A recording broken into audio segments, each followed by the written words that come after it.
Welcome back to the Reading Corner with Mrs. G. For more great stories, subscribe here. Have you ever heard of the Pony Express? Well, Bill Cody was only 15 years old when he joined the Pony Express. Even though riders had to weather storms, wild animals, and outlaws on the trail, Bill just knew he could do the job. But he never imagined he would someday become famous as Buffalo Bill, the bravest rider on the Pony Express. So if you've ever heard of Buffalo Bill or the Pony Express, this is a great story. True. Here we go. Chapter 1, Riders Wanted. It was spring 1860. That was what, 120 years ago? 120 years ago. So it was spring 1860. Bill saw a sign in the post office at Fort Laramie.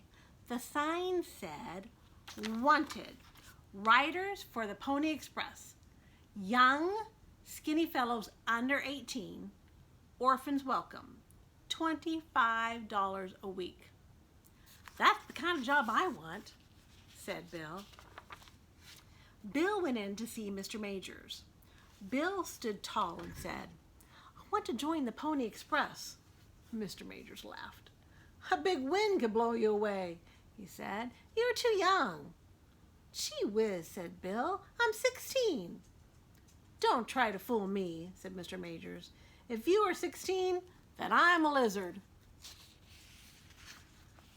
"I guess I'm closer to 15, said Bill. "Can you ride? Follow trails? Swim? Shoot?" asked Mr. Majors. "Yes, sir," said Bill. "I roped cattle when I was 9, and I could ride like the wind."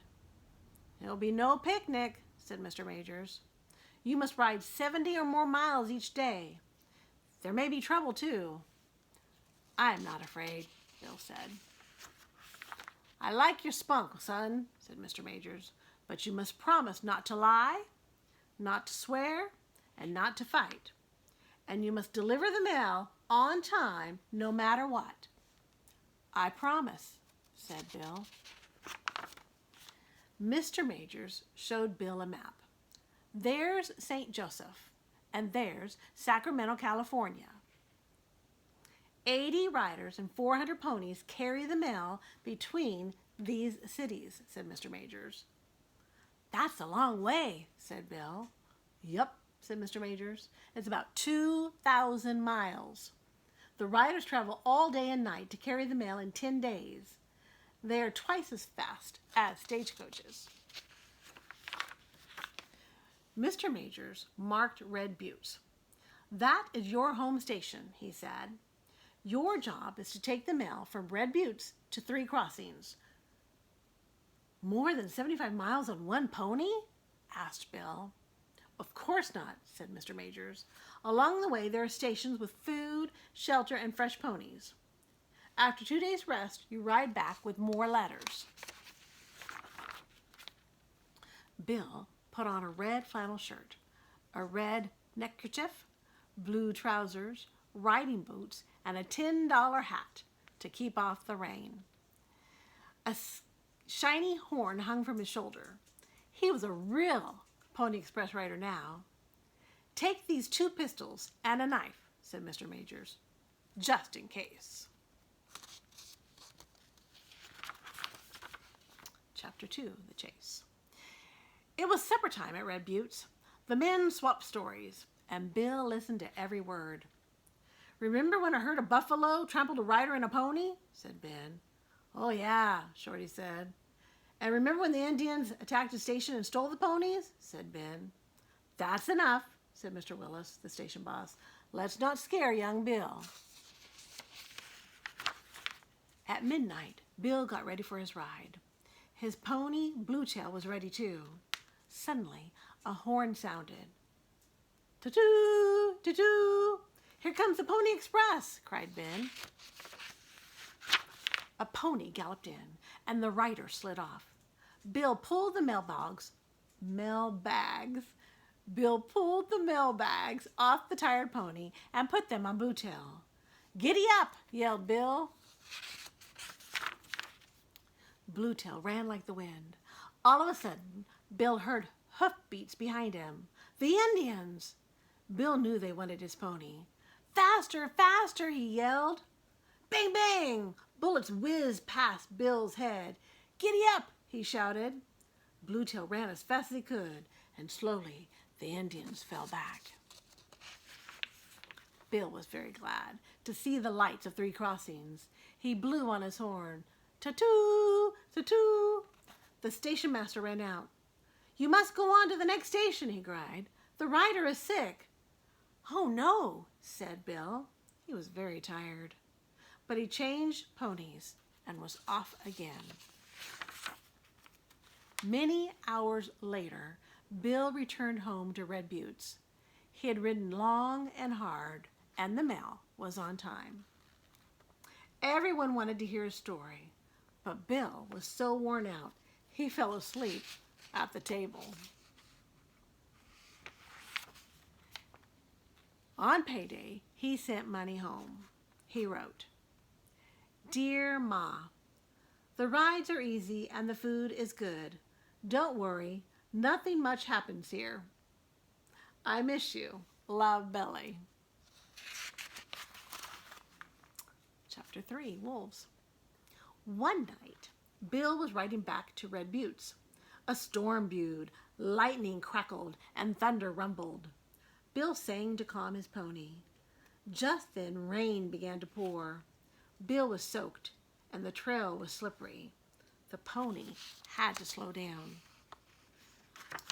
Then Bill heard, ow, ow, wolves. I don't know if I sound like a very good wolf. There were at least 8 of them, and they gathered around Bill. Bill could see their eyes gleaming in the dark as they came closer and closer.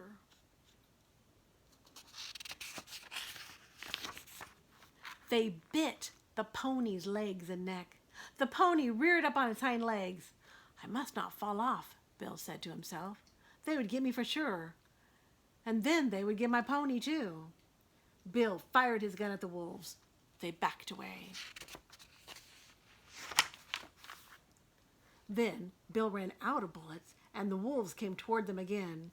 Suddenly, Bill remembered his horn. Ta-too! Ta-too! He blew louder and louder. The wolves were so surprised, they ran away. Yay! Bill kept on blowing until he saw the lights of his home station. I'm sorry the mail is late, said Bill. I ran into some wolves. It's all right, kid, Mr. Willis said. The next rider will make it up. Go get some rest. The next day, Bill wrote to his mother. Dear Ma, we had a bit of rain last night. I was so glad to have the $10 hat. It kept my head warm and dry. Love, Billy. Chapter 4, The Shootout. Bill was one of the best riders on the Pony Express. Everyone along the trail knew him, even Chief Rain in the Face. Bill had gone to school in Fort Laramie with the chief's son. They had taught him sign language and the ways of the Sioux. One day, Mr. Willis said, Bill, I want you to carry a lot of money to Three Crossings.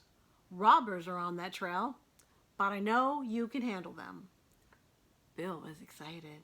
He liked danger. Everybody talked about the money. Terrible Todd heard about it too. I will get that money, he said to his gang of outlaws. Bill knew he had to have a plan to fool the thieves. He went for a long ride to think of a plan. He met his friend, Chief Rain in the Face. The chief was angry. Do you know what Terrible Todd and his robbers are doing? He asked. They paint their faces like Indians to rob and kill, and we get the blame. Chief Rain in the Face gave Bill an idea. The next morning, Bill got ready. The sheriff and his men came to help. We'll go along with you, said the sheriff. 7 guns are better than 1. That is not enough, Bill said. Terrible Todd has 20 in his gang, but I have a plan. Bill took off his Pony Express outfit and stuffed it with straw. "What are you doing?" asked the sheriff. "You will see," said Bill. He fastened a hollowed-out pumpkin onto the straw man and placed a hat on top of the pumpkin. The straw man looked like Bill. All of the men laughed.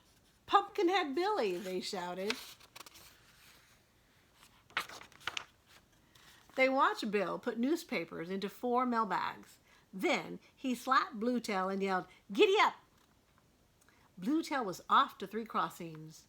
Bill and the sheriff and his men followed the pony. When Terrible Todd and his gang saw the straw man, they jumped out of their hiding place and began to shoot. They grabbed the mailbags. Then the sheriff and his men surprised Terrible Todd. There was a big shootout, and Terrible Todd was caught. Bill was safe. He rode on to 3 crossings with the money. When he returned to Red Buttes, there was a big party for him. "Hooray for Bill Cody!" shouted Mr. Willis. "I'm proud of you, kid," said Ben. "Another story to tell your ma," said Shorty. But Bill wrote, "Dear Ma, sometimes it isn't so quiet on the trail. I'll be home soon. Love, Bill." Pretty cool. All right, for more great stories, see you next time in the Reading Corner with Mrs. G.